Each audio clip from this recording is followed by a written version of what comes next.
नमस्ते दोस्तों, मैं हूं डॉक्टर शकील कुमार सिंह। मैं न्यूरोसाइकियाट्रिस्ट हूं और पटना में सिनार हेल्थ केयर हॉस्पिटल का डायरेक्टर हूं। हमारे यहां मानसिक रोगियों की इलाज की व्यवस्था पिछले करीब 25 सालों से चल रही है। दोस्तों, आज मैं एक बहुत ही महत्वपूर्ण विषय पर आपसे चर्चा करने जा रहा हूं। वह है मानसिक मंदता, जिसे दूसरा नाम मेंटल रिटार्डेशन, इंटेलेक्चुअल इम्पेयरमेंट आदि है। और इसका कंपेयर हम लोग करेंगे एक दूसरे ही अवस्था से, that is mental disorder, mental illness से। दोस्तों, सपोज कीजिए कि आप कहीं जाते हैं और आपसे कोई व्यक्ति मिलता है और वह व्यक्ति का व्यवहार नॉर्मल नहीं है। वह व्यक्ति आपके सवालों का सीधा सीधा जवाब नहीं दे पा रहा है, बेवजह हंस रहा है। तो आपके मन में आएगा कि उसे कौन सी बीमारी है।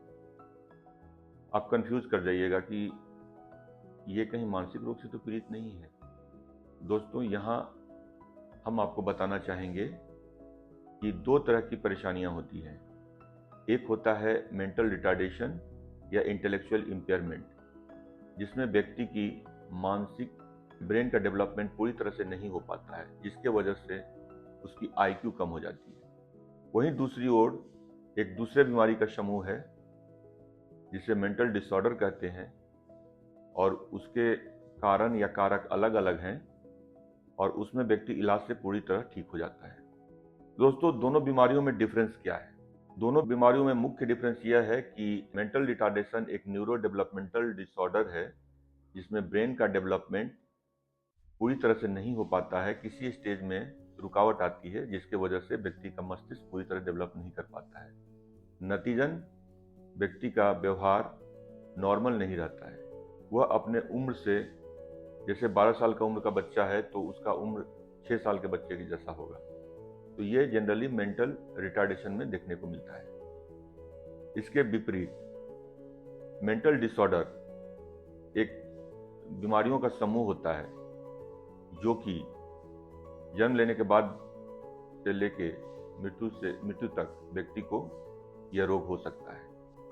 एक प्रमुख डिफरेंस मेंटल डिसऑर्डर में यह है कि यह इलाज से पूरी तरह ठीक हो जाता है। अब हम जानना चाहेंगे कि और क्या क्या डिफरेंस होती है मेंटल डिसऑर्डर और मेंटल रिटार्डेशन में। दोस्तों, मानसिक मंदता, मानसिक दुर्बलता, मेंटल रिटार्डेशन में बुद्धि सीमित होती है, जबकि मेंटल डिसऑर्डर में बुद्धि सीमित नहीं होती है।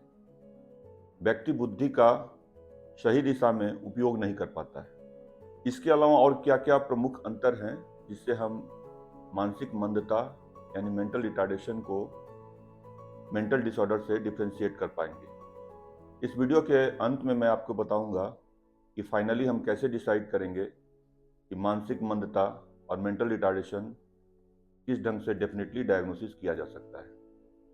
तो दोस्तों, मेंटल रिटार्डेशन में कई कैटेगरी बनी हुई है, जैसे mild mental retardation, moderate mental retardation, severe and profound.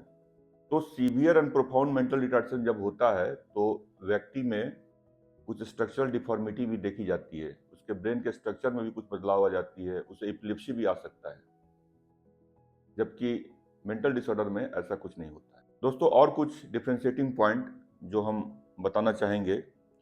Mental retardation का जो व्यक्ति होता है, जो मरीज होता है, उसे उचित, अनुचित, नैतिक, अनैतिक कार्यों की उतनी समझ नहीं होती है, इसलिए वो एंटी सोशल वर्क में इन्वॉल्व हो सकता है।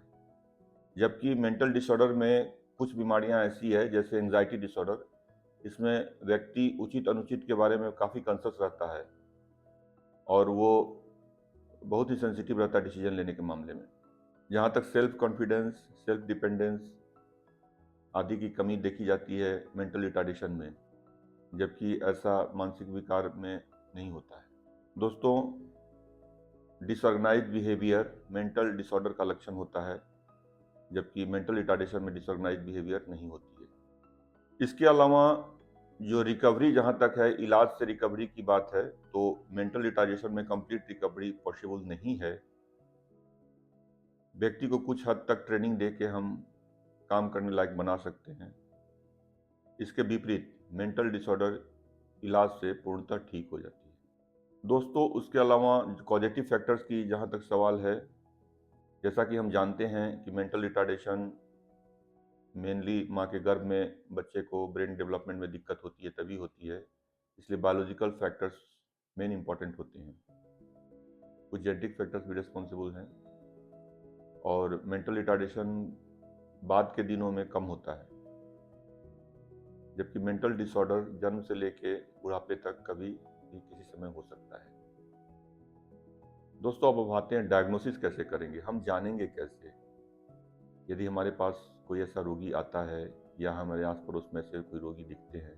तो मेंटल रिटार्डेशन के टेस्ट के लिए इंटेलेक्चुअल एबिलिटी टेस्ट की जाती है, उसको इंटेलिजेंट क्वोशेंट कहते हैं। आईक्यू टेस्ट के जरिए हम ये जान पाते हैं कि व्यक्ति मानसिक रूप से कितना रिटार्डेड है। ठीक इसके विपरीत मेंटल डिसऑर्डर के डायग्नोसिस के लिए व्यक्ति का mental status examination, detail family history, detail history ली जाती है।